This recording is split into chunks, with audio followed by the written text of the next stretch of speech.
అది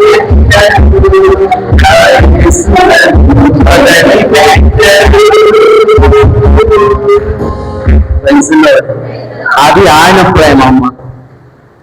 తల్లిగా తండ్రిగా లాలించి ఓదార్చి మన దగ్గర ఉంటాడు కదా. నువ్వు తిరిగే మాట చెప్పగలగాలి, ఎవరు నన్ను వదలుపెట్టినా నా యేసును నేను వదలుపెట్టను. కష్టం వచ్చినా, బాధ వచ్చినా, ఇబ్బందులు వచ్చినా, రోగం వచ్చినా, నష్టం వచ్చినా, నా బిడ్డలు వదిలిపెట్టినా, నా భర్త వదిలిపెట్టినా, బాధ వదిలిపెట్టేది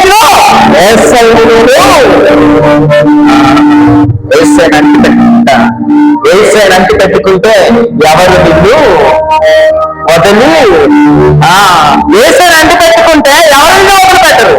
భార్య వదిలిపెట్టరు, భర్త వదిలిపెట్టరు, పిల్లలు వదిలిపెట్టరు. కారణం వాళ్ళందరూ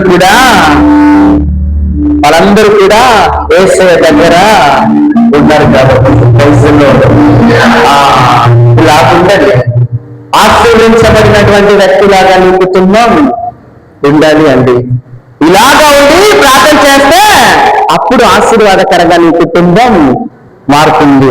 ఎలా ఉంటుందమ్మా? ఏంటి ఆశీర్వాదాలు? ఏమిస్తాను దేవుడు? నేను ప్రార్థన చేసి శరీరాన్ని ఆధీనంలో పెట్టుకొని కుటుంబాన్ని, నేను, నా బిడ్డలు, మా ఆయన అందరితో దేవుని ఆధీనంలో ఉంటే దేవుడు ఇచ్చే ఆశీర్వాదాలు ఏంటి? నాకు ఏమిస్తాడు నా దేవుడు? ఇస్తాడా? ఏమిస్తారు? ఫాదర్ సమస్తాన్ని వస్తుంటాడు అంటున్నారు. నీకేమిస్తాడు? ఏమిస్తాడు దేవుడు? ఏదైనా ఇస్తాడా? ఏమిస్తాడు? ఇది కూడా తెలియాలి. ఏమిస్తాడు, ఏమి ఇవ్వడు. సరైన ఇష్టానుసారం జీవించినా కూడా దేవుడి ప్రవర్తన నువ్వు ఆయన దగ్గరికి వచ్చినప్పుడు ఎలా ఉంటుంది? రెండు చెప్తా. ప్లస్ కావాలా, మైనస్ కావాలా? ముందు ఏం కావాలి? మైనస్ కావాలా, ప్లస్ కావాలా? అంటే ఆశీర్వాదాలు కావాలా? దేవుని యొక్క ప్రవర్తన ఎలా ఉంటుందో చెప్పాలా? గట్టిగా ఆశీర్వాదం కావాలి. ఆశలే ఇంకా జీవితం గతించినా కూడా సరేలే నేను సరిదిద్దుకుంటా, ఆ మైనస్ అంటే చెప్పు ఫాదర్ గారని ఇంకా సరిదిద్దుకునే ప్రయత్నంలో ఉంటానని ఆశ అనలేదే. ఇంకా ఇంకా కావాల్సిందే. ఎంత స్వార్థం మనుషులకి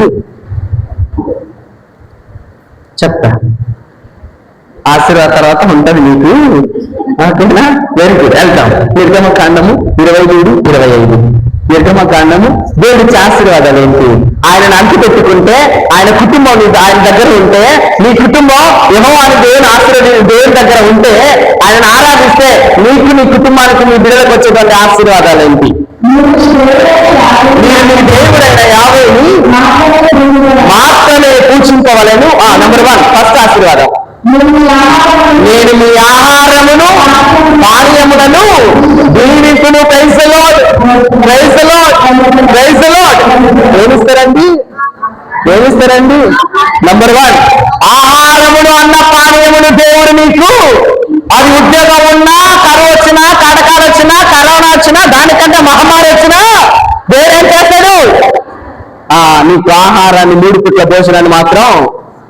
కరోనా టైంలో భోజనం దొరికిందా 3 పూట్ల?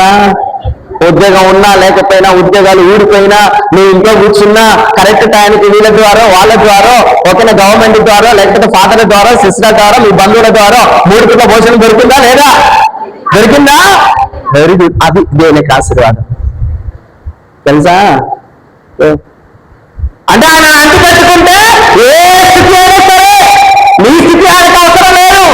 కానీ ఆయన పట్ల భయభక్తులు కలిగి ఉంటే మాత్రం నువ్వు ఏ పరిస్థితిలో ఉన్నా సరే నీకు, నీ బిడ్డలకి ఆహారాన్ని ఆయన అందిస్తాడండి. నంబర్ 2 నీకు రోగం అంటకుండా చేస్తాడంట. Praise the lord. ఆయన వాగ్దానం ఏంటి? నీ ఇంటికి, నీకు రోగమే రాదంట. ఒకవేళ రోగం వచ్చినా అని అంటాడు కదా, ప్రభువా నేను తప్పు చేశానా, మా తల్లిదండ్రులు తప్పు చేశామా, ఎవరి శాపం నాకు వచ్చిందంటే దేవుడు ఏమంటాడు? గుడివారు దేవుడి దగ్గరకు వచ్చి అడుగుతాడు కదా. ఆయన ఏమంటాడు అప్పుడు? నువ్వు తప్పు చేయలే, నువ్వు తల్లిదండ్రులు తప్పు చేయలే, కానీ ఎవరి కోసం? దేవుని యొక్క మహిమ కొరకై ఈ రోజు నీకు వచ్చింది. దేవుని మహిమపరచడానికి నువ్వు సంపూర్ణ స్వస్థత పొందుదు దాకా అనేసి ఆ గుడివాడిని దేవుడు ఏం చేస్తాడు? స్వస్థత పరుస్తాడండి. ఒకవేళ అంటే దేవుని వాగ్దానం ఏంటంటే రోగమే రాదంట. ఒకవేళ రోగం వచ్చినా దేవుని మహిమ కొరకై అది సంపూర్ణ స్వస్థత పొందుతాం అన్నమాట. ఓకేనా? వడకాలంలో ప్రార్థనలో మీ ప్రార్థన ద్వారా మీ విశ్వాసం ద్వారా అనిల్ ఫాదర్ గారు వచ్చేసి పిత పుత్ర పవిత్ర ఆత్మ నామమున దేవుని యొక్క పరిశుద్ధ నామంలో సంపూర్ణ స్వస్థత పొందింది కాకంటేనే పక్కన వేసి సర్వేశ్వర స్తోత్రం స్వామి నేను బాగున్నాను వచ్చే ఆదివారం గుడికి వస్తా అంటావు. లేదంటే చిన్న ఫాదర్ వచ్చి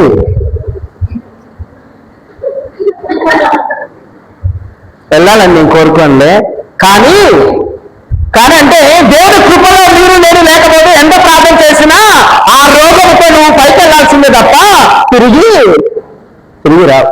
ఇది ఓకే, ఇది దేవుడికి ఆశీర్వాదం. రోగము లేకుండా చేస్తాడంట. నెంబర్ 3, నీ నేలలో కడుపు పోయిన స్త్రీ గాని గొడ్రాలైన స్త్రీ గాని ఉండరంట. జాగ్రత్త అమ్మ, వినండి బాగా. నీ నేలలో, నీ కుటుంబంలో, నీ సంసార జీవితంలో, నీ కూతురు జీవితంలో, నీ కోడల జీవితంలో, లేక ఆడపడుచు జీవితంలో, లేక ఇరుగుపడి వారి జీవితంలో, నీ రక్త సంబంధిత జీవితాలలో కడుపు పోయిన స్త్రీ గాని గొడ్రాలైన స్త్రీ గాని ఎవరు అంటే దాని అర్థం ఏంటి?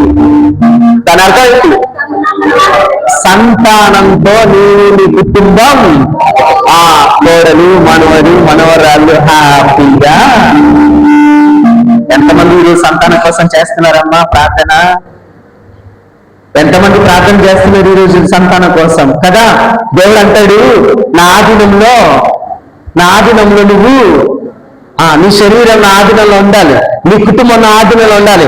భయభక్తులు కలిగి నా దగ్గర ఉండు, నీ కుటుంబంలో కడుపు పోయిన స్త్రీ ఉండదంట. నంబర్ 4, కలవారిగా చేస్తాడు. Praise the lord. ఎన్ని సంవత్సరాలు దేవుడు ఈ లోకంలో ప్రార్థించాడో, ఎన్ని సంవత్సరాలు దేవుడు ఈ లోకంలో ఉండాలనుకున్నారో అన్ని సంవత్సరాలు హ్యాపీగా సంతోషంగా ఈ లోకంలో దేవుడి యొక్క ప్రేమ అనురాగాలు ఆప్యాయతలు నువ్వు నీ కుటుంబాన్ని మనవడి మనవరాలు భార్య తరతరముల వారిని చూసి ఆనందంతో ఒకరోజు హాయిగా అప్పుడు అంటాము, ఆయనంత మరణము ఎవరికి, ఎంత మంచి మరణం. అందరూ చూసి వెళ్ళిపోయాడమ్మా. మా అత్తయ్య నవ్వుకుంటే నవ్వుకుంటుండే. కారణం దేవుని యొక్క ఆశీర్వాదం ఆమెకి కుమరించబడ్డాయి కాబట్టి అందరూ చూసి ఆనందంతో హ్యాపీగా సంతోషంగా దేవుని రాజ్యంలోకి. నంబర్ 5, జాగ్రత్తగా వినాలి. నిన్ను ఎదిరించి వారికి భయమును కొలిపెదను, నిన్ను ఎదుర్కొనిన వారిని కల్లోల పరతులు, నీ శత్రువులు నిన్ను వీడి పారిపోనట్టు చేయదును. Praise the lord. చూడండి ఎంత ధైర్యం చెప్తున్నాడో. నువ్వు దేవుని నమ్ముకున్న వాళ్ళకి, అమ్మా నువ్వు నేను భయపడవలసిన అవసరం లేదు. అయ్యో మా ఆయన గొడవపడ్డాడే, మా అబ్బాయి గొడవపడ్డాడే, మా పాప గొడవపడిందే, రాత్రిపూట మా అమ్మాయి ఒక్కటి నడిచి వచ్చినప్పుడు ఏం చేస్తారో, డ్యూటీ నుంచి వచ్చినప్పుడు మా ఆయన ఏం చేస్తారో, పిల్లల్ని ఏం చేస్తారో అని నువ్వు భయపడవలసిన అవసరం లేదు. దేవుడు అంటాడు, నీ శత్రువుకి కూడా భయాన్ని కల్పించేది నేనే. అమ్మ ఇంకేం కావాలి మా దేవుని దగ్గర నుంచి చెప్పండి. దేవుని దగ్గర నుంచి ఏం కావాలి? అన్నపానీయాలు ఇచ్చా, ఓకే, ఆరోగ్యాన్ని ఇచ్చా, సంతానాన్ని ఇచ్చా, దీర్ఘాయువుని ఇచ్చా. నీ శత్రువుల దగ్గర నుంచి భయాన్ని కూడా నీ శత్రువులకు ఆయనే కల్పించా. నీకేం కావాలి? ఏం కావాలి? ఏం కావాలి? ఏం కావాలి? దేవుడి దగ్గర నుంచి ఇంకేం కావాలి? దేవుడి దగ్గర నుంచి ఏం కావాలి? హలో చెప్పండి, ఏమైనా కావాలని చెప్పండి. సరే బుద్ధి తెలివి అదే అంటే అది కూడా ఇచ్చాడే, మాట్లాడుతున్నాం మనం కదా. బుద్ధి ఇచ్చాడు, జ్ఞానం ఇచ్చాడు, తెలివిని ఇచ్చాడు, ఓకే, విజ్ఞానాన్ని ఇచ్చాడు, అన్ని ఇచ్చాడు ఆయన. ఇంకేం కావాలి చెప్పాలి? ఏం కావాలి?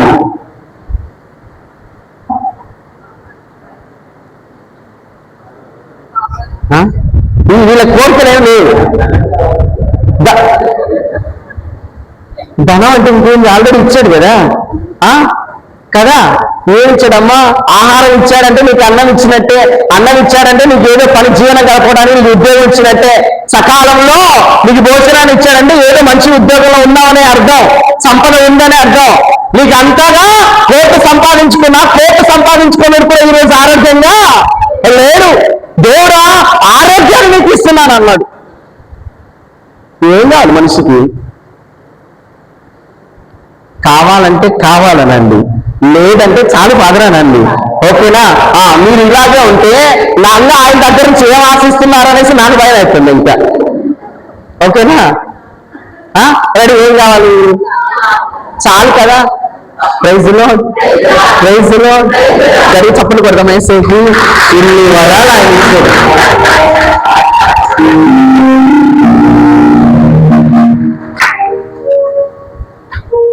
శరీరము, దైవభీతి, కుటుంబము ఆధీనంలో ఉంటే దేవుడిచ్చే. ఇప్పుడు అర్థం చేసుకోండి, రోగాలుంటే రోగాలు స్వస్థత కాదు. ఇప్పుడు నీకు రోగాలు ఉందంటే అర్థం ఏంటి? అర్థమైంది? నాకు తెలియదమ్మా, ఇంకా నీకు అర్థం చేసుకోవాలి అంతే. సరేనా? ఏదైనా దీంట్లో కొరతగా ఉంది అంటే కారణం నీ శరీరము, దైవ భయము, కుటుంబము. ఈ మూడింటిలో ఎక్కడో తేడా. అర్థమైపోయిందా? వాక్యం బాగా వెళ్ళినట్టుంది. దీన్ని సరిచేసుకోవాలి. అందుకే ఈ తపస్సు కాలం. శరీరాన్ని కంట్రోల్లో పెట్టుకొని, కుటుంబాన్ని కంట్రోల్లో పెట్టుకొని, దైవభక్తి కలిగి ఈ తపస్సు కాలంలో నడవగలిగితే, ఉపవాసం చేయగలిగితే, ప్రార్థన చేయగలిగితే, ఆ ప్రార్థన శక్తి ద్వారా దేవుడు తిరిగి నూతనంగా నీ కుటుంబాన్ని, నీ శరీరాన్ని, నీ బిడ్డలని ఆశీర్వాదకరంగా మారుస్తారు. అందుకే మన యొక్క ప్రార్థన ఏమవ్వాలి? బలంగా మారాలి. మన ప్రార్థన బలంగా మారాలి. మన ఉపవాసం నియమంగా మారాలి. మన దాన ధర్మాలు, ప్రేమని ఇతరులకు పంచి పెట్టాలి. మరి ఇన్ని రోజులు అయిపోయింది కదా, 4 వారాలు అయిపోయింది. 5వ వారంలో మనం అడుగు పెట్టాం. అమ్మ ఏమైనా మార్పు వచ్చిందా దీంట్లో? ఈ శరీరంలో, కుటుంబంలో, దైవభయంలో ఏమైనా మార్పు వచ్చిందా? 5 వారాలు అయిపోయిన 5వ వారాలు మనం అడుగు పెట్టాం. హలో, ఏమైనా వచ్చిందా?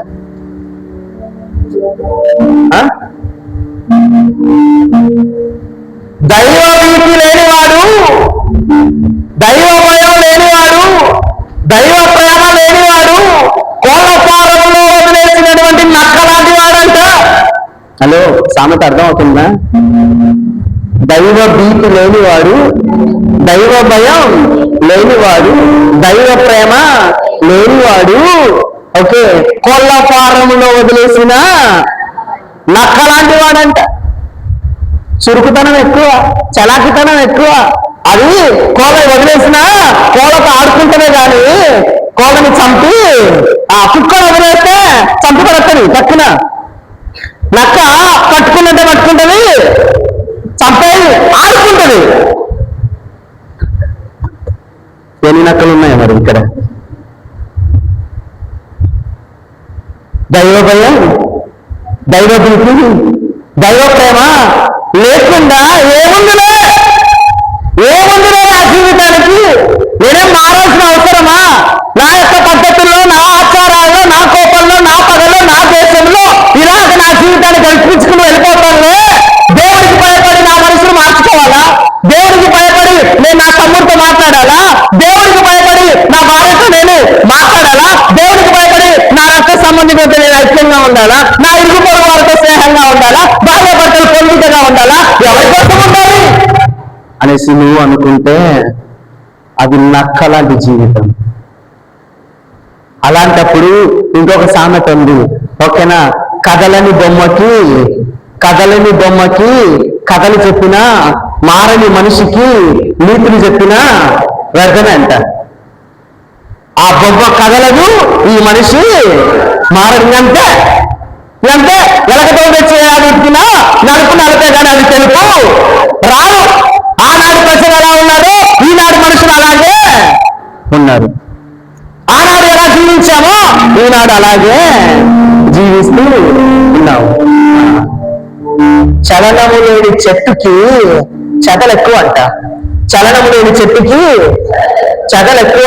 ఆ చెట్టు చలనం లేకపోతే చెదలు పడతాయి, గోడలకు చెదలు పడతాయి, దీనికి చెదలు పడతాయి. కారణం ఏంటి? దానిలో చలనం. ఈ హృదయంలో కూడా చలనం లేకపోతే దీంట్లో పురుగులు పడతాయి. అవునా? ఏ పురుగులు పడతాయి? ఏ పురుగులు ఉన్నాయి? ఇప్పుడు ఏ పురుగులు ఉన్నాయో, ఏ చెదలు ఉన్నాయో హృదయంలో? కోపాలు, పగలు, దేశాలు, అసూయలు ఎన్ని ఉన్నాయో కదా కదా. ఏమేమి వస్తాయి చూడండి ఆ హృదయంలో నుంచి. మార్కు సువార్త చూడండి ఒకసారి.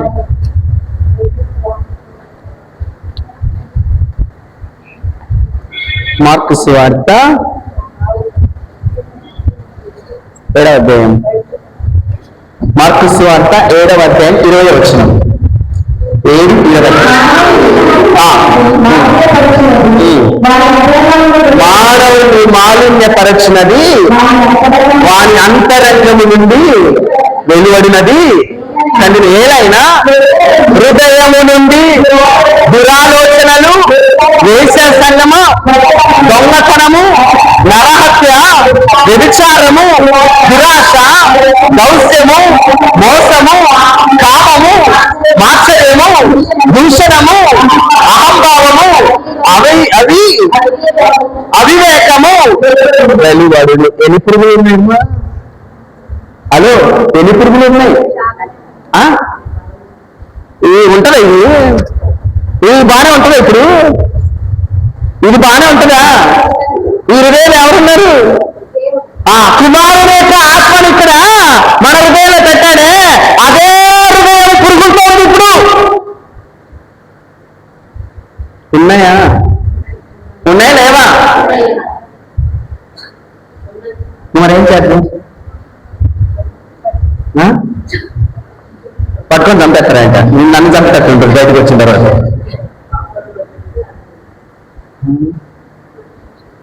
ఇలా దేవుని యొక్క ఆశీర్వాదాలు ఇలా ఉంటాయి. మారితే దేవుడు మనల్ని దీవిస్తాడు, సకాలంలో ఆశీర్వాదాన్ని కుమ్మరిస్తాడు. ఇప్పుడు మైనస్ కద్దాం. ఏమవుతుంది? ఈ మనిషి శరీరం ఆధీనంలో లేదు. ఓకే, దైవ భీతి అసలు లేదు. ఓకేనా? ఈ దాంపత్య జీవితం, కుటుంబ జీవితం అసలు సంతోషంగా లేదు. ఏదో ఆదివారం దీనికి వస్తావు, పూజ చేసుకొని సప్రసాదం తీసుకొని వెళ్ళిపోతావు. పండక్కి, ఇంకా మహా పండక్కి బాగా చక్కగా ఈస్టర్కి, క్రిస్మస్కి వచ్చి వెళ్ళిపోతావు. ఆయన గురించి నీకు ఆలోచన లేదు, ఆయనను అసలు పట్టించుకోవు. పాప సంకీర్తనం అసలు లేదు. అసలు ఆయన ఉన్నాడో లేదో కూడా నీకు తెలియదు. ఇలా ఉన్నావు అనుకో, దేవుడి ప్రవర్తన ఎలా ఉంటుంది? బాగుంటుందా? ఎలా ఉంటుంది? ఇప్పుడు ఆయన అంటాడు. ఓకేనా? ఇప్పుడు చూడండి ఎలా ఉంటాడు దేవుడు కూడా. సరేనా? సామెతలు 1:24. సామెతలు 1:24 చూడండి. నేను పిలచినను మీరు వినిపించుకొనటలేదు, నా పలుకులను మీరు ఆలకించుటలేదు.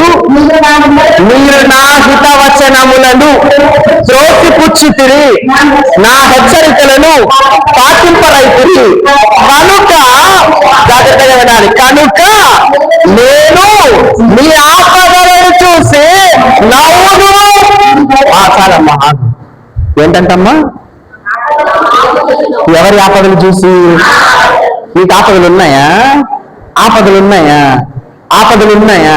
హలో, ఆపదలు ఉన్నాయా? ఉన్నాయా లేవా? దేవుడు ఏమంటున్నాడు? నీ ఆపద చూసి, నీకొచ్చే కష్టం చూసి, నీకొచ్చే దుఃఖం చూసి ఏమంటాడు ఈయన? నవ్వుతాడంట. ఎప్పుడు చూసారా నవ్వడం? ఎప్పుడు చూసారా? ఇప్పుడు చూడండి. ఇప్పుడు చూడండి అమ్మ, కష్టాలు, ఆపదలు వస్తే ఎవరి దగ్గరికి వస్తావు? ఆయన ఏమంటాడు? నీ ఆపదను చూసి నేను నవ్వుతానంట. మనం నవ్వుకొని ఉంటాం. అవునా? నవ్వింటారా? ఎప్పుడైనా ఎప్పుడైనా? అరే నవ్వారు కదా, నవ్వుతున్నాం మనం. ఇతరులను చూసి, వారి పరిస్థితులను చూసి, వారి కుటుంబాలను చూసి, వారి యొక్క ఇరుగు పొరుగు వారి యొక్క దాంపత్య జీవితాన్ని చూసి, వారి పిల్లలను చూసి, అబ్బా వాళ్ళకి జరగాల్సిందే జరిగిందనేసి నవ్వుకున్నావా? ఇప్పుడు నీ ఆపద, నీ కుటుంబ ఆపద, నీ బిడ్డల ఆపద, నీ యొక్క అన్నదమ్ముల ఆపద చూసి దేవుడు నవ్వుతాడంట. నంబర్ 2 అక్కడే చదువు. భయం, నీ భయమును కాల్చి వెక్కిరిస్తాడంట. భయం భయం భయం భయం భయపడతారా? భయపడతావా? భయపడతారా? భయం, భయాన్ని చూసి దేవుడు నిన్ను వెక్కిరిస్తాడంట. ఏ భయం? ఏ భయం? ఏమైనా జరుగుతాదు అన్నా భయం. రేపటి దినానా ఓకే ఆటో ఎక్కి హాస్పిటల్కి వెళ్ళిపోతుంటా చూడు, సోమవారంలో డాక్టర్ గారు నన్ను హాస్పిటల్కి రమ్మన్నారమ్మా కదా, కిడ్నీలో రాయి ఉందంటాడో, బండ ఉందంటాడో, ఇంకా ఏదైనా పెద్ద మొద్దు ఉందంటాడో, ఆపరేషన్ చేయాలంటాడో అని నువ్వు ఇక్కడ పితాపుత్ర వేసుకొని ఆటోలో అడుగు పెట్టేటప్పుడు నీలో కలిగే భయం. రేపు మ్యాథ్స్ ఎగ్జామ్ ఉంది కాబట్టి నా పాప బాగా రాయాలి, మా అమ్మాయి బాగా రాయాలి, మా అబ్బాయి బాగా రాయాలనేసి నువ్వు ప్రార్థన చేసి మీ అమ్మాయిని స్కూల్ దగ్గర వదిలిపెట్టేటప్పుడు నీలో కలిగే భయం కదా. ఈ భయం డాక్టర్ డబ్బులు వస్తాయా రావనేసి కలిగే భయం. నోటికి అప్లై చేశాను కదా, గత వారం నుంచి నేను తిరుగుతున్నా, కనీసం ఈ సోమవారం అయినా సరే మేనేజర్ ఉండి నా యొక్క లోన్ సక్సెస్ చేస్తాడా లేదా అనేసి ఆ యొక్క బ్యాంక్ లో అడుగు పెట్టేటప్పుడు నీలో కలిగే భయం. ఇన్ని సంబంధాలు పోయినాయి మా అమ్మాయికి మా అబ్బాయికి, కనీసం ఈ సంబంధమైన సెట్ అవుతుందా లేదా అని భయం. ఈ భయాన్ని చూసి అయ్యో నా బిడ్డకి ఇంత భయం వచ్చిందే, ఈ కోరిక నేను నెరవేర్చాలనేసి దేవుడు అనుకుంటాడా? ఏమంటున్నాడు?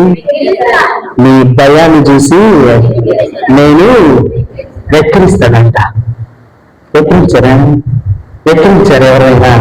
హలో, ఎవరైనా వెక్కిరించారా? వెక్కిరించలేదు కదా. ఇక్కడ వెక్కిరించలేదని ఎంత మంచంలో ఉంది. వెక్కిరించుంటే ఇప్పుడు దేవుడు మనల్నే అది కూడా మన భయాన్ని చూసి వెక్కిరిస్తాడంట. నంబర్ 3 ఆపదలు. ఇది జాగ్రత్త వినాలి. ఆపదలు తుఫాను వలె నీ మీదికి దిగి వచ్చినప్పుడు, సుడిగాలి వలె నిన్ను కూలతోసినప్పుడు, మీరు కష్టములలో చిక్కి దుఃఖాక్రాంతమైనప్పుడు నా వద్దకు ఒత్తురు గాని నేను నీకు మొరా. ఆయన చూడు ఎంత, ఆయన ప్రవర్తన చూడమ్మా. నేను కోపడతానని చెప్పలే, కానీ ఒక తండ్రిగా ఎవరైనా తప్పు చేసి నీ బిడ్డ తప్పు చేసి నీ దగ్గరకు వస్తే పోరా, నువ్వు నా